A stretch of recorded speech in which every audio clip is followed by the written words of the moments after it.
Historia del cristianismo, escrita por Justo L. González. Capítulo 13. El impacto de Constantino. La bondad eterna, santa e incomprensible de Dios no nos permite vagar en las sombras, sino que nos muestra el camino de salvación. Esto lo he visto tanto en otros como en mí mismo. Constantino. Al terminar la sección anterior dejamos a Constantino en el momento en que, tras vencer a Magencio en la batalla del puente Milviou, se unió a Licinio para proclamar el fin de las persecuciones. Aunque ya entonces dijimos que a la postre Constantino se posesionó de todo el imperio, debemos ahora narrar el proceso que le llevó a ello. Después, puesto que se trata de un tema muy discutido, diremos algo acerca de la conversión de Constantino y del carácter de su fe. Pero en realidad lo que más nos interesa aquí no es tanto el camino que lo llevó a la posición de supremo poder político, ni la sinceridad o contenido de su fe, como el impacto que su conversión y su gobierno tuvieron, tanto en su época como en los siglos posteriores. De hecho, hay quien sugiere, no sin razón, que hasta el siglo XX la Iglesia ha estado viviendo en la era constantiniana y que parte de la crisis por la que la Iglesia atraviesa en nuestros días se debe a que hemos llegado al fin de esa era. Naturalmente, esto es algo que no podemos discutir aquí, sino mucho más tarde en el curso de nuestra narración. Pero en todo caso el impacto de Constantino fue enorme, y en cierto sentido toda la historia que hemos de narrar en la presente sección de nuestra historia puede verse como una serie de ajustes y reacciones a la política establecida por el gran emperador. De lo que antecede se sigue el bosquejo que hemos de seguir, tanto en el presente capítulo, como en el resto de esta segunda sección. En este capítulo, trataremos primero de los acontecimientos que hicieron de Constantino dueño único del imperio, bajo el encabezado de Roma a Constantinopla. Después discutiremos el proceso y contenido de su conversión, bajo el título del Sol invicto a Jesucristo, y por último esbozaremos el impacto que todo esto hizo sobre la vida de la Iglesia. Naturalmente, esta última porción del presente capítulo tratará acerca de varios temas que después narraremos y discutiremos con más detalles, y por tanto en cierto sentido será un bosquejo o adelanto de lo que ha de seguir en el resto de esta sección. De Roma a Constantinopla. Aún antes de la batalla del puente Milviou, Constantino se había estado preparando para asumir el poder sobre un territorio cada vez más vasto. Esto lo hizo asegurándose de la lealtad de sus súbditos en la Galia y la Gran Bretaña, donde había sido proclamado César por las legiones. Durante más de 5 años, su política consistió en reforzar las fronteras del Rin, a fin de impedir las incursiones de los bárbaros dentro del territorio romano, y en ganarse el favor de sus súbditos mostrando clemencia y sabiduría en sus edictos y sus juicios. Esto no quiere decir que Constantino fuese el gobernante ideal. Sabemos que era un hombre excesivamente amante del lujo y la pompa, que se hizo construir en Treveris un palacio enorme y fastuoso, mientras los viñedos de que dependía la vida económica de la ciudad permanecían inundados por falta de atención a las obras de drenaje. Pero en todo caso Constantino parece haber poseído el raro don de los gobernantes que saben hasta qué punto pueden aumentar los impuestos sin perder la lealtad de sus súbditos, y que saben también cómo ganarse esa lealtad. En la Galia, Constantino se ganó la buena voluntad de la población garantizándole protección frente a la amenaza de los bárbaros y explotando sus más bajas pasiones mediante espectáculos cruentos en el circo, donde fueron tantos los cautivos bárbaros muertos que un cronista nos dice que hasta las bestias se cansaron de la matanza. Por otra parte, como hábil estadista, Constantino supo enfrentarse a sus rivales separadamente, asegurándose siempre de que sus flancos estaban protegidos. Así, por ejemplo, aunque la campaña de Constantino contra Magencio pareció repentina, el hecho es que se había venido preparando, tanto en el campo militar como en el político, durante varios años. En el campo militar, Constantino había organizado sus recursos de tal modo que solo le fue necesario utilizar la cuarta parte de ellos para enfrentarse a las tropas de Magencio. De ese modo se aseguraba de que durante su ausencia no se produjera una gran invasión bárbara o alguna sublevación en sus territorios en la Galia. Dejando tras de sí el grueso de sus recursos, Constantino aseguraba la estabilidad de su retaguardia.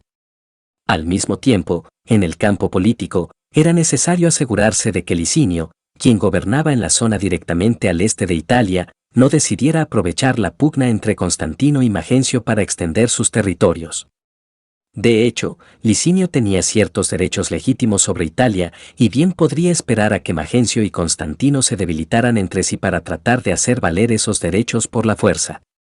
A fin de prevenirse contra esa posibilidad, Constantino le ofreció a Licinio la mano de su medio hermana Constancia y al parecer concluyó con su futuro cuñado un acuerdo secreto en el sentido de que sería Constantino, y no Licinio, quien se enfrentaría a Magencio.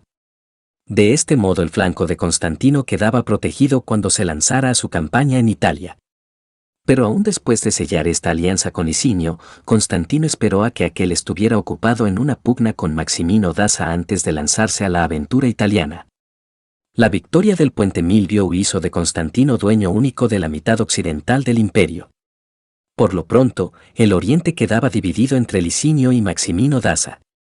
En ese momento, un estadista menos ducho que Constantino se habría lanzado a la conquista de los territorios de Licinio, pues al parecer ya en esa época Constantino había decidido posesionarse de todo el imperio. Pero Constantino supo esperar el momento propicio. Como lo había hecho antes en la Galia, se dedicó ahora a consolidar su poder sobre Italia y el norte de África, excepto el Egipto, que no le pertenecía todavía. Su encuentro con Licinio en Milán afianzó la alianza entre ambos, y obligó a este último a dirigir sus esfuerzos contra el rival común de ambos, Maximino Daza. De este modo, al tiempo que Licinio gastaba sus recursos enfrentándose a Maximino, Constantino aumentaba los suyos. A fin de asegurarse de que, por lo pronto al menos, las ambiciones de Licinio se dirigirían, no contra él, sino contra Maximino, Constantino cumplió en Milán su promesa de casar a Constancia con Licinio. Los dos aliados estaban todavía en Milán cuando recibieron noticias en el sentido de que Maximino Daza había invadido los territorios de Licinio, cruzando el Bósforo y posesionándose de Bizancio. Al parecer, Maximino se percataba de que la alianza entre sus rivales no podía sino perjudicarle, y había invadido los territorios de Licinio porque sabía que la guerra era inevitable y quería asestar el primer golpe. Pero Licinio era un hábil general, y cuando Maximino había tenido apenas tiempo de marchar unos 100 kilómetros más allá de Bizancio, después Constantinopla, y hoy Estambul, su enemigo se presentó frente a él con un ejército numéricamente inferior, y lo derrotó. Maximino huyó entre sus soldados, pero murió poco después, sin haber tenido oportunidad de reorganizar su ejército. Licinio quedaba entonces en posesión de todo el imperio al este de Italia, incluyendo el Egipto, mientras Constantino gobernaba todo el occidente. Puesto que ambos eran aliados y cuñados, era de esperarse que las guerras civiles y otros desórdenes al parecer interminables habían tocado a su fin. Pero lo cierto era que tanto Licinio como Constantino ambicionaban el poder único y estaban dispuestos a no cejar hasta lograrlo. El imperio romano, a pesar de ser tan vasto, era demasiado pequeño para ambos, y uno de ellos tendría que sucumbir. Por lo pronto, Licinio se dedicó a consolidar su poder haciendo dar muerte a todos los miembros de las viejas familias imperiales que podrían haber dirigido una insurrección. Constantino, por su parte, afianzaba el suyo regresando a las fronteras del Rin, donde dirigió una serie de campañas contra los francos. Por fin la hostilidad entre ambos emperadores surgió a la luz del día.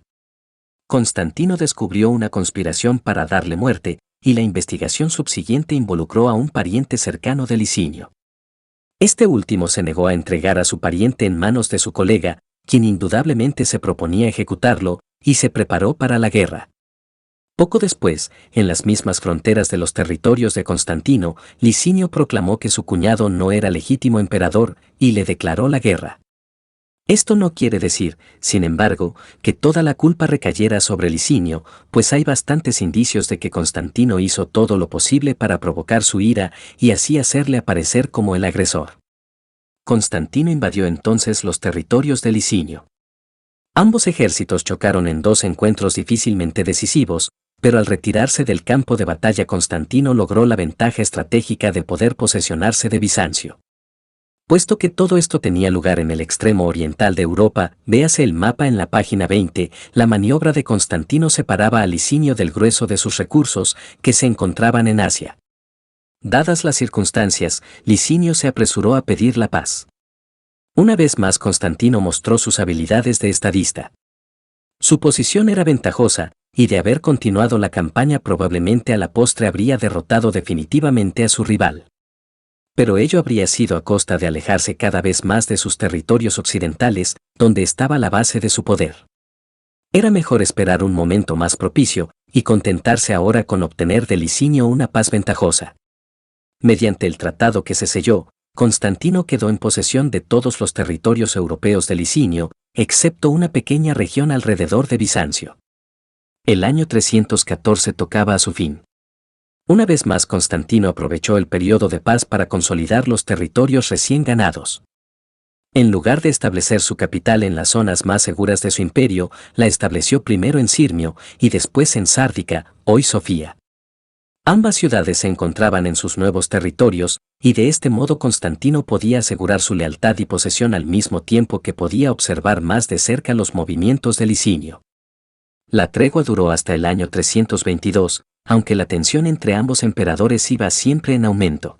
Además de la ambición de ambos, las razones de esa tensión se relacionaban con cuestiones de sucesión, qué títulos y honores se le darían a cada uno de los hijos de los emperadores, y de política religiosa.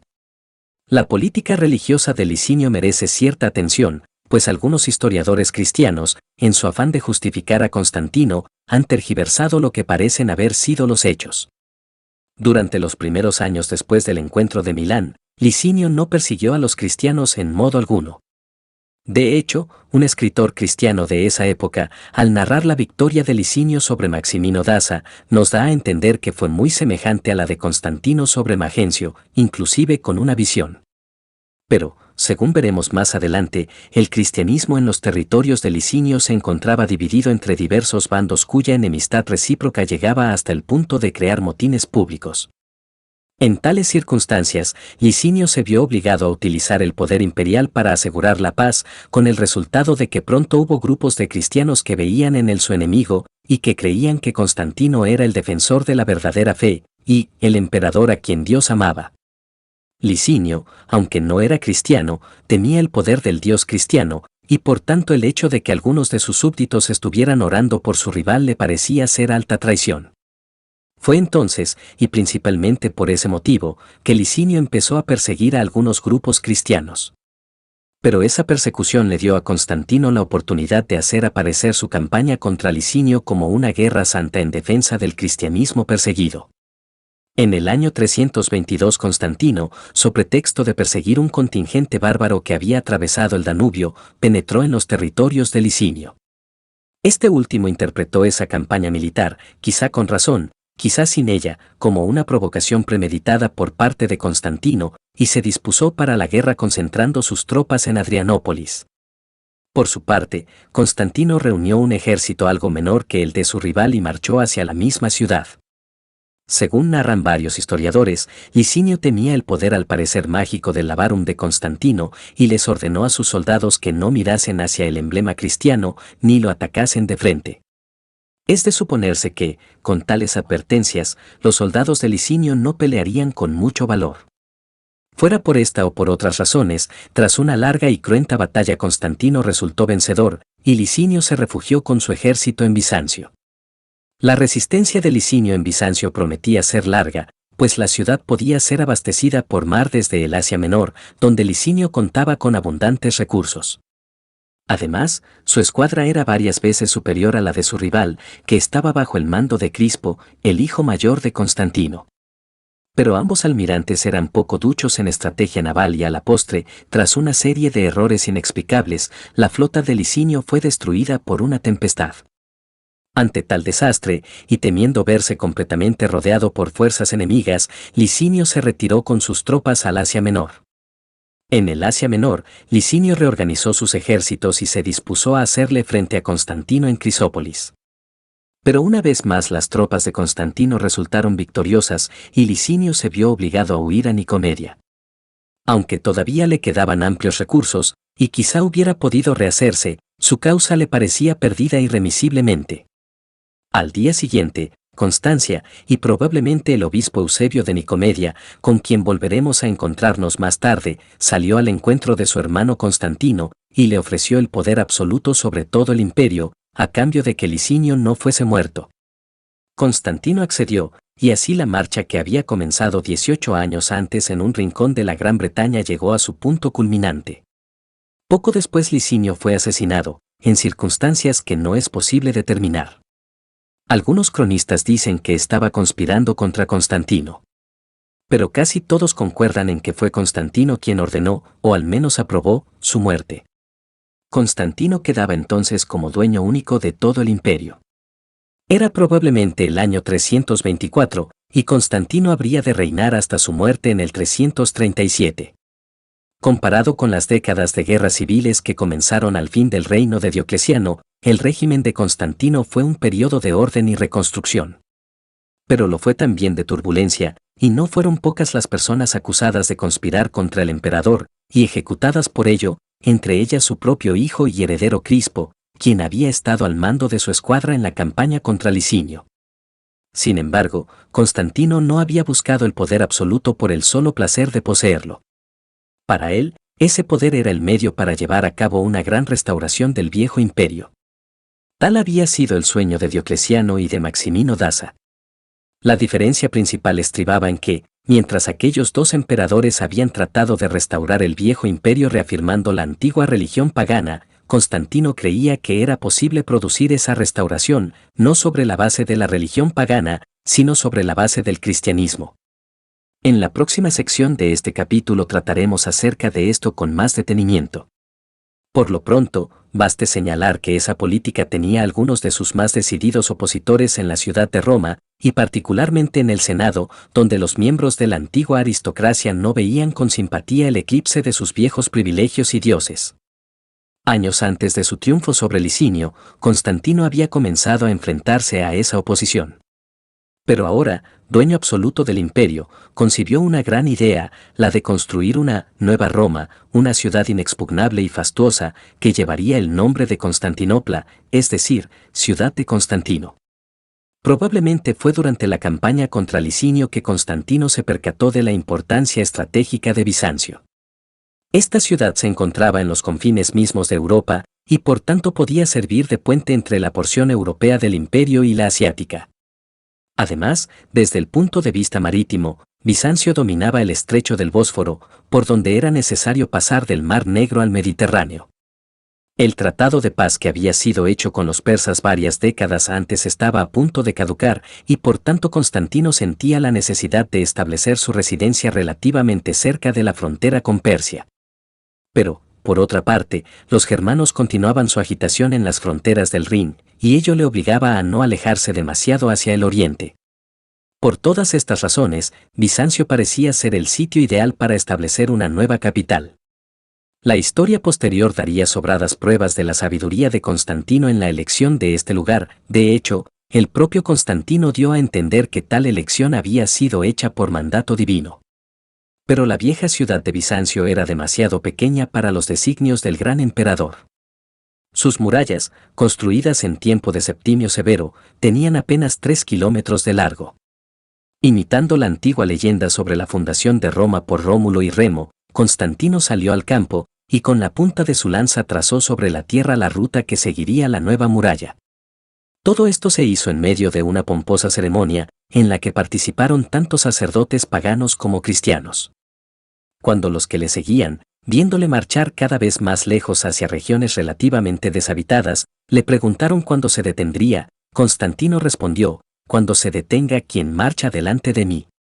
Naturalmente, los cristianos entendieron que estas palabras se referían a su propio Dios, mientras que los paganos entendieron que se trataba del genio de Constantino, o quizá del sol invicto. Cuando terminó la ceremonia, Constantino había trazado una muralla un poco más extensa que la antigua, pero que, por razón de la situación geográfica de Constantinopla, incluía un área mucho más vasta. Las obras de construcción empezaron inmediatamente. Puesto que escaseaban los materiales y la mano de obra hábil, y puesto que el tiempo siempre apremiaba a Constantino, buena parte de las obras de la ciudad consistió en traer estatuas, columnas y otros objetos semejantes de diversas ciudades. Como dijo San Jerónimo varios años más tarde, Constantinopla se vistió de la desnudez de las demás ciudades del imperio. Por todas partes los agentes del emperador andaban en busca de cualquier obra de arte que pudiera adornar la nueva ciudad imperial. Muchas de estas obras eran imágenes de los viejos dioses paganos, que fueron tomadas de sus templos y colocadas en lugares públicos en Constantinopla. Aunque a los ojos modernos podría parecer que esto haría de Constantinopla una ciudad cada vez más pagana, el hecho es que los contemporáneos de Constantino veían las cosas de otro modo.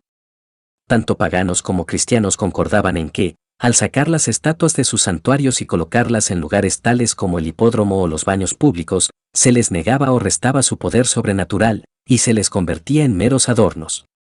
Una de estas estatuas traídas a la nueva ciudad por los agentes imperiales era un famoso Apolo obra de Fidias, el más notable de los escultores griegos. Esta estatua fue colocada en el centro de la ciudad, sobre una gran columna de pórfido traída del Egipto, que según se decía era la más alta de todo el mundo. Además, para alzarla aún más, la columna fue colocada sobre una base de mármol de unos 7 metros de altura.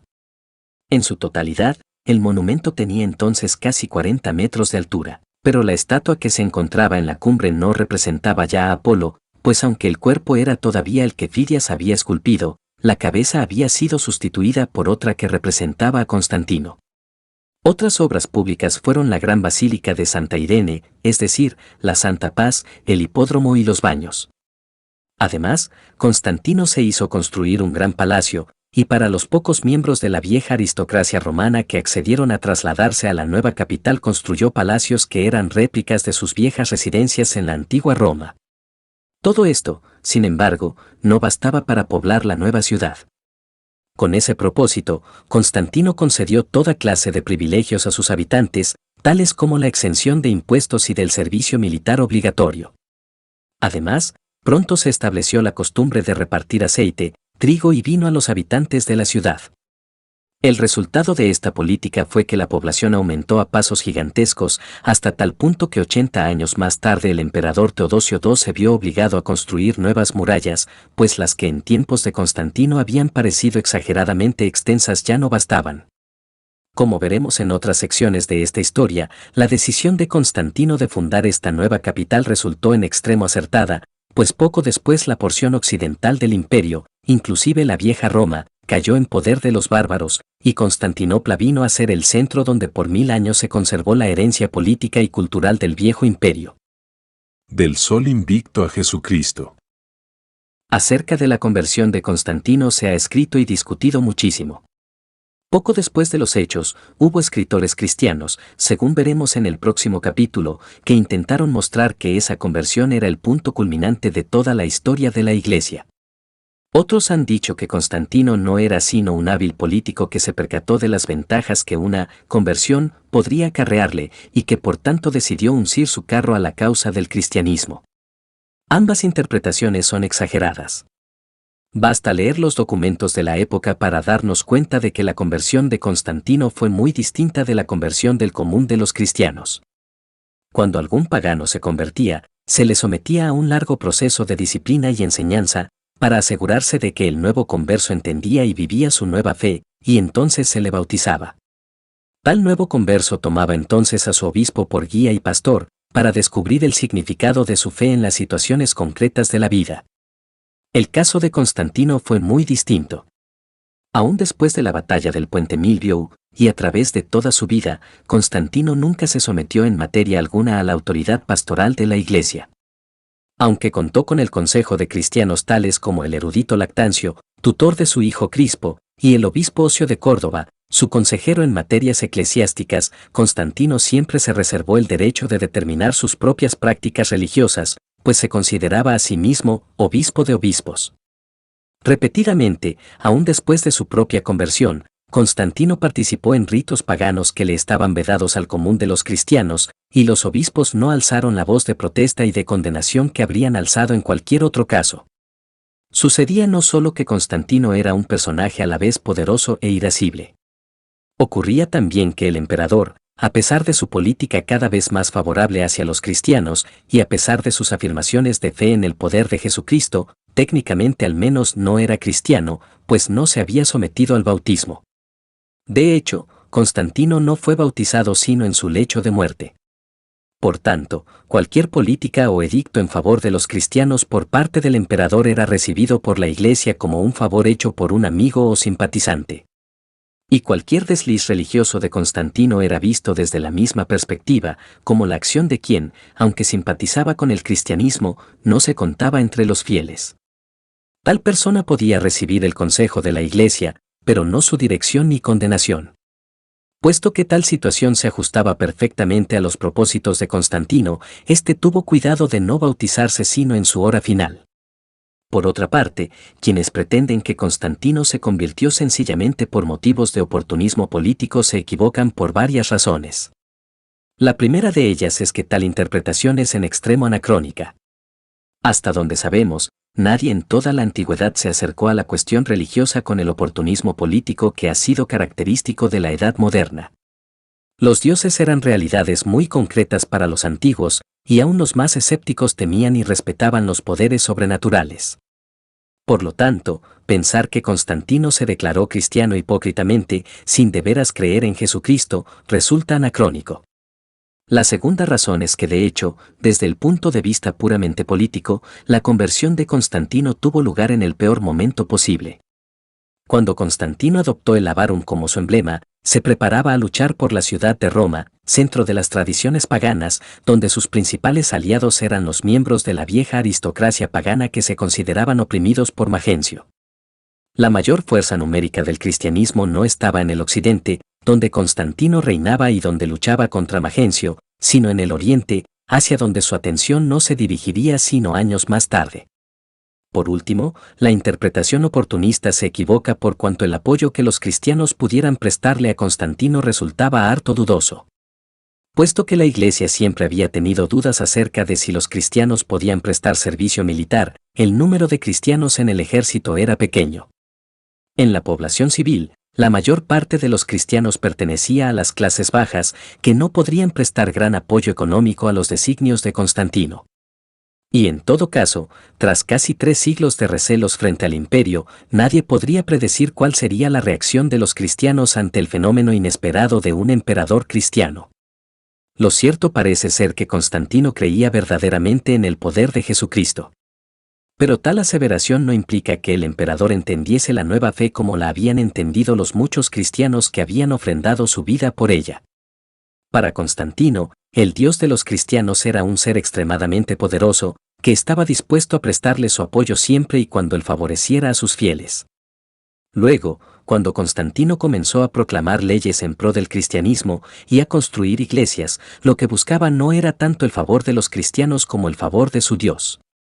Este Dios fue el que le dio la victoria en la batalla del puente Milviou, así como las muchas otras que siguieron. En cierto sentido, la fe de Constantino era semejante a la de Licinio, cuando les dijo a sus soldados que el labarum de Constantino poseía cierto poder sobrenatural que era de temerse. La diferencia estaba en que Constantino se había apropiado de ese poder sirviendo la causa de los cristianos. Esta interpretación encuentra apoyo en las declaraciones del propio Constantino que la historia ha conservado, y que nos muestran un hombre sincero cuya comprensión del Evangelio era escasa. La interpretación que Constantino le daba a la fe en Jesucristo era tal que no le impedía servir a otros dioses. Su propio padre había sido devoto del Sol Invicto. Este era un culto que, sin negar la existencia de otros dioses, se dirigía al Dios Supremo, cuyo símbolo era el Sol. Durante buena parte de su carrera política, Constantino parece haber pensado que el Sol Invicto y el Dios de los cristianos eran perfectamente compatibles y que los demás dioses, a pesar de ser deidades subalternas, eran sin embargo reales y relativamente poderosos. Por esta razón Constantino podía consultar el oráculo de Apolo, aceptar el título de sumo sacerdote de los dioses que tradicionalmente se concedía a los emperadores, y participar de toda clase de ceremonias paganas sin pensar que con ello estaba traicionando o abandonando al Dios que le había dado la victoria y el poder. Además, Constantino era un político hábil. Su poder era tal que le permitía favorecer a los cristianos, construir iglesias y hasta posesionarse de algunas imágenes de dioses para hacerlas llevar a Constantinopla. Pero si el emperador hubiera pretendido suprimir todo culto pagano, pronto habría tenido que enfrentarse a una oposición irresistible. Los viejos dioses no habían quedado totalmente abandonados.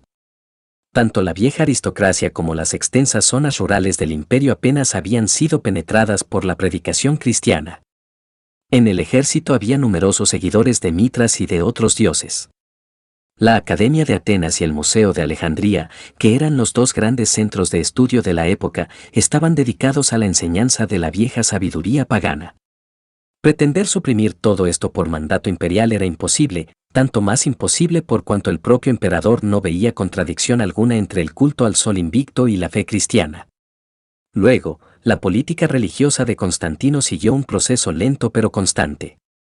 Y lo más probable es que ese proceso se haya debido, no solo a las exigencias de las circunstancias, sino también al progreso interno del propio Constantino, según fue dejando tras sí la vieja religión y comprendiendo mejor el alcance de la nueva. Al principio, Constantino se limitó a garantizar la paz de la Iglesia y a devolverle las propiedades que habían sido confiscadas durante la persecución. Poco después comenzó a apoyar a la Iglesia más decididamente, como cuando le donó el Palacio de Letrán, en Roma, que pertenecía a la familia de su esposa, o cuando ordenó que los obispos que se dirigían al Sínodo de Arles, en el 314, utilizaran los medios de transporte imperiales, sin costo alguno para la Iglesia. Al mismo tiempo, empero, trataba de mantener las buenas relaciones con los devotos de los antiguos cultos, y particularmente con el Senado romano. El imperio era oficialmente pagano, y como cabeza de ese imperio a Constantino le correspondía el título de sumo sacerdote. Negarse a aceptarlo era rechazar de plano todas las antiguas tradiciones del imperio, y Constantino no estaba dispuesto a tanto. Aún más, hasta el año 320 las monedas de Constantino frecuentemente llevaban los símbolos y los nombres de los viejos dioses, aunque muchas llevaban también el monograma de Cristo. La campaña contra Licinio le dio a Constantino una nueva oportunidad de aparecer como el campeón del cristianismo. Además, era precisamente en los territorios que antes habían pertenecido a Licinio que la Iglesia era numéricamente más fuerte. Por ello, Constantino pudo nombrar a varios cristianos para ocupar altos cargos en la maquinaria del gobierno y pronto pareció favorecer a los cristianos por encima de los paganos. Puesto que al mismo tiempo sus desavenencias con el Senado romano iban en aumento y éste emprendió una campaña para reavivar la antigua religión, Constantino se sintió cada vez más inclinado a favorecer a los cristianos.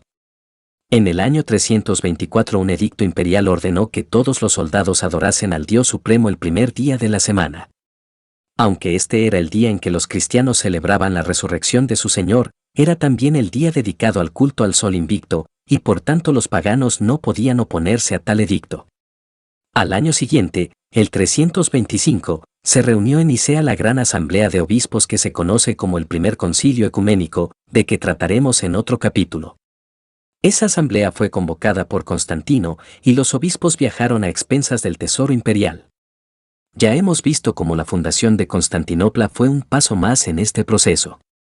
El propio hecho de crear una nueva Roma era en sí un intento de sustraerse del poder de las viejas familias paganas de la aristocracia romana. Pero sobre todo la política de utilizar los tesoros artísticos de los templos paganos para la construcción de Constantinopla hizo que el viejo paganismo, hasta entonces rodeado de riquezas y boato, se empobreciera cada vez más. Es cierto que bajo el gobierno de Constantino se construyeron o se restauraron algunos templos paganos. Pero en términos generales los santuarios paganos perdieron mucho de su esplendor, al mismo tiempo que se construían enormes y suntuosas iglesias cristianas. A pesar de todo esto, casi hasta el fin de sus días Constantino continuó comportándose como el sumo sacerdote del paganismo. A su muerte, los tres hijos que lo sucedieron no se opusieron al deseo del Senado de divinizarlo, y así se produjo la anomalía de que Constantino, quien tanto daño le había hecho al culto pagano, se volvió uno de los dioses de ese propio culto. El impacto de Constantino. El impacto de la conversión de Constantino sobre la vida de la Iglesia fue tan grande que se hará sentir a través de todo el resto de nuestra narración hasta nuestros días. Luego, lo que aquí nos interesa no es tanto mostrar las consecuencias últimas de ese acontecimiento, como sus consecuencias inmediatas durante el siglo IV. Naturalmente, la consecuencia más inmediata y notable de la conversión de Constantino fue el cese de las persecuciones. Hasta ese momento, aun en tiempos de relativa paz, los cristianos habían vivido bajo el temor constante de una nueva persecución. Tras la conversión de Constantino, ese temor se disipó. Los pocos gobernantes paganos que hubo después de él no persiguieron a los cristianos, sino que trataron de restaurar el paganismo por otros medios. Todo esto produjo en primer término el desarrollo de lo que podríamos llamar una teología oficial. Deslumbrados por el favor que Constantino derramaba sobre ellos, no faltaron cristianos que se dedicaron a mostrar cómo Constantino era el elegido de Dios y cómo su obra era la culminación de la historia toda de la Iglesia. Un caso típico de esta actitud fue Eusebio de Cesarea, el historiador que no debe confundirse con Eusebio de Nicomedia y a quien dedicaremos nuestro próximo capítulo. Otros siguieron un camino radicalmente opuesto. Para ellos el hecho de que el emperador se declarase cristiano y que ahora resultara más fácil ser cristiano, no era una bendición, sino una gran apostasía a algunas personas que participaban de esta actitud, pero que no querían dejar la comunión de la Iglesia, se retiraron al desierto, donde se dedicaron a la vida ascética. Puesto que el martirio no era ya posible, estas personas pensaban que el verdadero atleta de Jesucristo debía continuar ejercitándose, si no ya para el martirio, al menos para la vida monástica. Luego, el siglo IV vio un gran éxodo hacia los desiertos de Egipto y Siria. De este movimiento monástico nos ocuparemos en el tercer capítulo. Algunos de quienes no veían con agrado el nuevo acercamiento entre la Iglesia y el Estado sencillamente rompieron la comunión con los demás cristianos. Estos son los cismáticos de que trataremos en el capítulo 4. Entre quienes permanecieron en la Iglesia y no se retiraron al desierto ni al cisma, pronto se produjo un gran despertar intelectual. Como en toda época de actividad intelectual, no faltaron quienes propusieron teorías y doctrinas que el resto de la Iglesia se vio obligado a rechazar.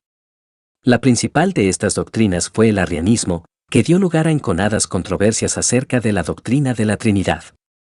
En el capítulo 5 discutiremos esas controversias hasta el año 361, fecha en que Juliano fue proclamado emperador. El reinado de Juliano fue el punto culminante de otra actitud frente a la conversión de Constantino, la reacción pagana. Por lo tanto, el capítulo 6 tratará acerca de ese reinado y esa reacción. Empero la mayor parte de los cristianos no reaccionó ante la nueva situación con una aceptación total, ni con un rechazo absoluto. Para la mayoría de los dirigentes de la Iglesia, las nuevas circunstancias presentaban oportunidades inesperadas, pero también peligros enormes. Por tanto, al mismo tiempo que afirmaban su lealtad al emperador, como siempre lo había hecho la mayoría de los cristianos, insistían en que su lealtad última le correspondía solo a Dios.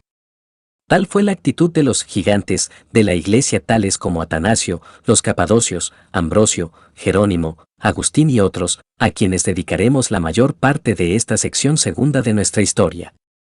Puesto que tanto las oportunidades como los peligros eran grandes, estas personas se enfrentaron a una tarea difícil.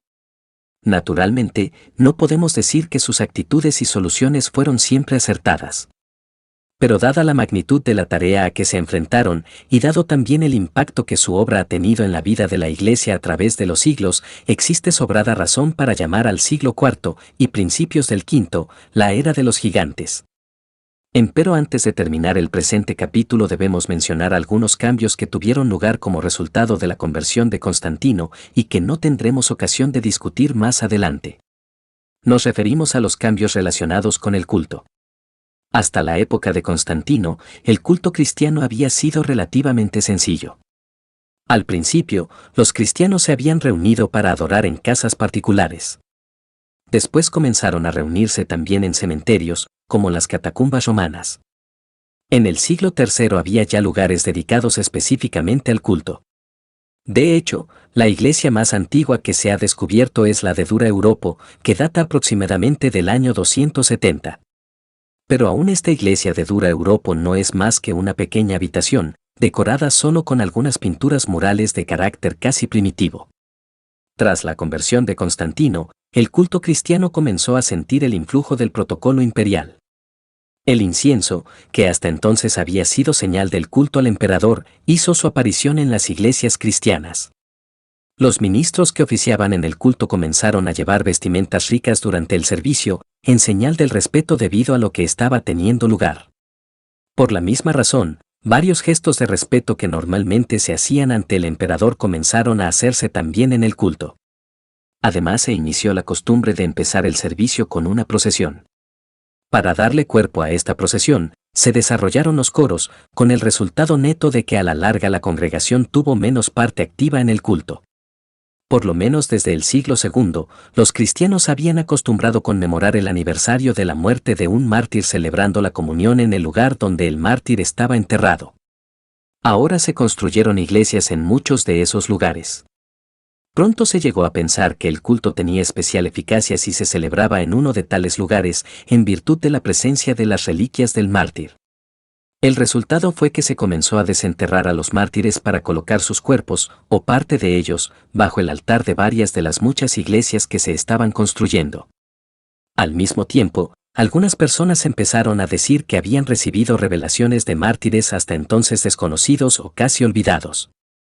En ciertos casos, hubo quienes recibieron una revelación indicándoles dónde estaba enterrado el mártir en cuestión, como en el caso de San Ambrosio y los mártires Gervasio y Protasio, que mencionaremos más adelante.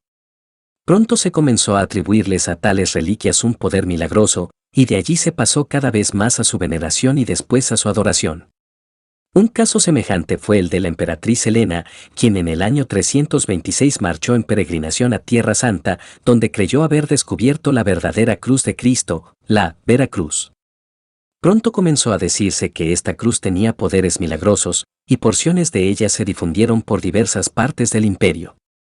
En medio de tal situación, los dirigentes de la Iglesia procuraban moderar la superstición del pueblo, aunque naturalmente no podían negar que de hecho muchos de los milagros que se contaban eran posibles. Así, por ejemplo, hubo pastores que trataron de indicarle a su grey que para ser cristiano no era necesario ir a Tierra Santa, o que el respeto debido a los mártires y a la Virgen no debía exagerarse. Pero su tarea era harto difícil, pues cada vez eran más los conversos que pedían el bautismo, y cada vez había menos tiempo y oportunidad para dirigirlos en su vida cristiana. Las iglesias construidas en tiempos de Constantino y sus sucesores contrastaban con la sencillez de la iglesia de Dura Europa. El propio Constantino, según hemos señalado anteriormente, hizo construir en Constantinopla la iglesia de Santa Irene, en honor a la paz. Helena, su madre, construyó en Tierra Santa la iglesia de la Natividad y la del Monte de los Olivos. Al mismo tiempo, o bien por orden del emperador, o bien siguiendo su ejemplo, se construyeron otras iglesias semejantes en las principales ciudades del imperio. Esta política persistió bajo el gobierno de los sucesores de Constantino. Casi todos ellos intentaron perpetuar su memoria construyendo fastuosas iglesias. Aunque casi todas las iglesias construidas por Constantino y sus sucesores más inmediatos han desaparecido, quedan suficientes documentos escritos y restos arqueológicos para poder formarnos una idea del plano general de estos templos. Además, puesto que el patrón establecido en el siglo IV perduró por largo tiempo, otras iglesias posteriores, que sí han subsistido hasta nuestros días, ilustran el estilo arquitectónico de la época. Algunas de esas iglesias tenían el altar en el centro y estaban construidas sobre una planta poligonal o casi redonda. Pero la forma típica de las iglesias de entonces es la llamada basílica. Este término se utilizaba desde mucho tiempo antes para referirse a los grandes edificios públicos, o a veces privados, que consistían principalmente en un gran salón con 2 o más filas de columnas. Puesto que fue de tales edificios que se tomó el modelo para las iglesias que se construyeron en los siglos IV y siguientes, esas iglesias reciben el nombre de basílicas. En términos generales, las basílicas cristianas constaban de 3 partes principales: el atrio, las naves y el santuario. El atrio era el vestíbulo de la iglesia, y por lo general consistía en un área cuadrangular rodeada de muros, a veces con columnas. En el centro del atrio estaba una fuente donde los fieles hacían sus abluciones. El lado del atrio que colindaba con el resto de la basílica recibía el nombre de nártex, y tenía una o más puertas que daban a las naves. Las naves eran la parte más amplia de la basílica. En el centro se encontraba la nave principal, separada de las naves laterales por filas de columnas. El techo de la nave principal era más alto que los de las naves laterales, de modo que sobre las filas de columnas quedaban 2 paredes, una a cada lado, en las que había ventanas por las cuales penetraba la luz del exterior. Las naves laterales eran más bajas y normalmente más estrechas que la nave central. Puesto que las filas de columnas eran 2 o 4, había basílicas de 3 naves y otras de 5. Aunque había basílicas hasta de 9 naves, las de más de 5 eran escasas. Hacia el fondo de la nave, cerca del santuario, se encontraba un espacio reservado para el coro, y a cada lado de ese cercado había un ambón o púlpito. Estos dos púlpitos se utilizaban no solo para la lectura y exposición de las escrituras, sino también para el cantor principal cuando se cantaban los salmos. Al final de la nave, y con el piso algo más elevado, se encontraba el santuario. Puesto que este santuario corría en dirección perpendicular a la nave, y puesto que era más largo que el ancho del resto de la basílica, esto le daba a la planta del edificio la forma de una cruz. En el santuario se encontraba el altar, donde se colocaban los elementos para la celebración de la comunión. La pared del fondo del santuario tenía forma semicircular, de modo que quedaba un espacio cóncavo, el ábside. En esta pared se apoyaban los bancos de piedra donde se sentaban los presbíteros. Y, si se trataba de la iglesia principal de un obispo, en medio de estos bancos se encontraba la silla del obispo, o cátedra, de donde se deriva el término catedral. En algunas ocasiones, el obispo predicaba sentado, desde su cátedra. Todo el interior de la basílica estaba ricamente adornado con mármoles pulidos, lámparas de oro y de plata, y tapices. Pero el arte característico de esta época, y por muchos siglos de toda la iglesia oriental, era el mosaico. Las paredes se cubrían de cuadros hechos con pequeñísimos pedazos de vidrio, piedra o porcelana de colores. Por lo general, estos mosaicos representaban escenas bíblicas o de la tradición cristiana, aunque a veces incluían una representación de la persona que había costeado la construcción, presentando la basílica. Naturalmente, la pared cuya decoración era más importante era la del ábside. La decoración de esta pared consistía normalmente en un gran mosaico, en el que se representaba, o bien a la Virgen con Jesús en su regazo, o bien a Cristo sentado en gloria, como gobernante supremo de todo el universo. Esta representación de Cristo, que se conoce como el Pantocrator, es decir, el Rey Universal, muestra el impacto de la nueva situación política sobre el arte cristiano, pues representa a Cristo sentado en un trono, a la usanza de los emperadores. Alrededor de la basílica se alzaban otros edificios dedicados al culto y a la residencia de los ministros. De todos estos edificios el más importante era el baptisterio. Este era normalmente circular u octogonal, y su tamaño era tal que bien podía acomodar varias docenas de personas. En el centro del edificio se encontraba la alberca bautismal, a la cual se descendía mediante varios peldaños. En esta alberca se celebraba el bautismo, normalmente por inmersión, o echándole agua a la persona por encima mientras ésta estaba de pie o de rodillas en el agua. De hecho, este modo de bautizar fue el modo común de administrar el bautismo por lo menos hasta el siglo IX, cuando en las regiones más frías de la Europa occidental se hizo más común el bautismo por infusión, que siempre se había utilizado en casos excepcionales de mala salud, escasez de agua, etc. En Italia siguió practicándose el bautismo por inmersión hasta el siglo XIII, y las iglesias orientales, griega, rusa, etc., lo practican aún en el siglo XX. En medio del baptisterio colgaba un gran telón que dividía el salón en dos, un lado para los hombres y otro para las mujeres, pues en el siglo IV todavía se acostumbraba descender a la fuente bautismal desnudo, y vestirse de una capa blanca al salir de las aguas. Todo esto nos sirve de ejemplo de lo que estaba sucediendo a raíz de la conversión de Constantino. La antigua iglesia continuaba sus costumbres tradicionales. Todavía la comunión era el acto principal de adoración, que se celebraba al menos todos los domingos. Todavía el bautismo era por inmersión y guardaba mucho de su simbolismo antiguo. Pero todo se iba transformando dada la nueva situación. Por tanto, el gran reto a que tenían que enfrentarse los cristianos de la época era hasta qué punto y cómo debían adaptarse sus prácticas y costumbres a las nuevas circunstancias.